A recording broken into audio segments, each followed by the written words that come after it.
ಆತ್ಮೀಯ ಮಮತೆಯ ಮಡಿಲು rural development ವತಿಯಿಂದ ಇವತ್ತು ನನಗೆ 50ನೇ ವರ್ಷದ ಹುಟ್ಟುಹಬ್ಬವನ್ನು ಜನಸಾಮಾನ್ಯರ ನಡುವೆ ಮಂಡ್ಯ ಜಿಲ್ಲೆಯ ಆಸ್ಪತ್ರೆಯಲ್ಲಿ ಎಲ್ಲ ಬಂಧುಗಳಿಗೆ ಬೆಳಗಿನ ತಿಂಡಿಯನ್ನು ವಿತರಣೆ ಮಾಡುವ ಮೂಲಕ ಹಾಗೂ ಇವತ್ತು ಪರಿಸರ ದಿನಾಚರಣೆ ಇರುವುದರಿಂದ ಸಸಿಗಳನ್ನು ವಿತರಣೆ ಮಾಡುವ ಮೂಲಕ ಇವತ್ತು ನನ್ನ ಮಂಡ್ಯ ಜಿಲ್ಲೆಯ ಎಲ್ಲ ನನ್ನ ಸ್ನೇಹ ಬಳಗ ಮತ್ತು ಮಮತೆಯ ಮಡಿಲು ರೂರಲ್ ಡೆವಲಪ್ಮೆಂಟ್ ಮುಖ್ಯಸ್ಥರಾದಂಥ ಮಂಗಳ ಯೋಗೇಶ್ ಅವರು, ಸಂಕಲಿಂಗೇಗೌಡರು, ಸುಂಡಳ್ಳಿ ಸಿದ್ದರಾಜ್ ಅವರು, ಮಂಡ್ಯ ಜಿಲ್ಲಾ ಪರಿಶಿಷ್ಟ ಜಾತಿ ಜಿಲ್ಲಾಧ್ಯಕ್ಷರು ಮತ್ತು ನಗರಸಭಾ ಸದಸ್ಯರಾದಂಥ ಶ್ರೀಧರ್ ಅವರು, ನಮ್ಮ ಕಾಂಗ್ರೆಸ್ ಮುಖಂಡರಾದಂಥ ಕುಮಾರಸ್ವಾಮಿ ಅವರು, ಪ್ರಾಣೇಶ್ ಅವರು, ಚಂದ್ರಗಾಲ್ ವಿಜಯ್ ಅವರು, ಗ್ರಾಮ ಪಂಚಾಯತ್ ಅಧ್ಯಕ್ಷರಾದಂಥ ಈಶ್ವರಣ್ಣ, ಸುರೇಶು, ನಮ್ಮ CM ಜಾವಪ್ಪ ಹಾಗೂ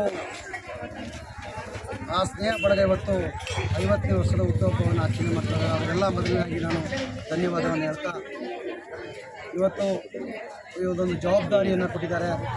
ನಾವು ಈ ಜಿಲ್ಲೆಗೆ ಮತ್ತು ಈ ರಾಜ್ಯಕ್ಕೆ ಮಳೆ ಬೆಳೆಯಾಗಿ ರೈತರಿಗೆ ಇವತ್ತು ಏನು ಬರಗಾಲ ಬಂದಿತ್ತೋ ಆ ಬರಗಾಲ ಈಗಾಗಲೇ ಮುನ್ಸೂಚನೆಯಿಂದ ಮಳೆ ಬರ್ತಾ ಇದೆ. ಎಲ್ಲರಿಗೂ ಈ ಜಿಲ್ಲೆಯ ಜನತೆಗೆ ಮತ್ತು ರಾಜ್ಯದ ಜನತೆಗೆ ಒಳ್ಳೆಯದಾಗಲಿ ಅಂತ ಹೇಳ್ತಾ, ಕರ್ನಾಟಕ ರಾಜ್ಯ ಶೋಷಿತ ಸಮುದಾಯ ವೇದಿಕೆಯ ರಾಜ್ಯಾಧ್ಯಕ್ಷರು ಕೂಡ ಆಗಿರುವಂಥ ನಾನು ಇಡೀ ರಾಜ್ಯಕ್ಕೆ ಮಳೆ ಬೆಳೆಯಾಗಿ ಉತ್ತಮವಾದಂಥ ಬೆಳೆ ರೈತರಿಗೆ ಸಿಗಲಿ ಅಂತ ಈ ಮೂಲಕ ಹಾರೈಸುತ್ತಾ ನನ್ನ ಹುಟ್ಟುಹಬ್ಬವನ್ನು ಆಚರಣೆ ಮಾಡ್ತಾ ಇದ್ದೀನಿ.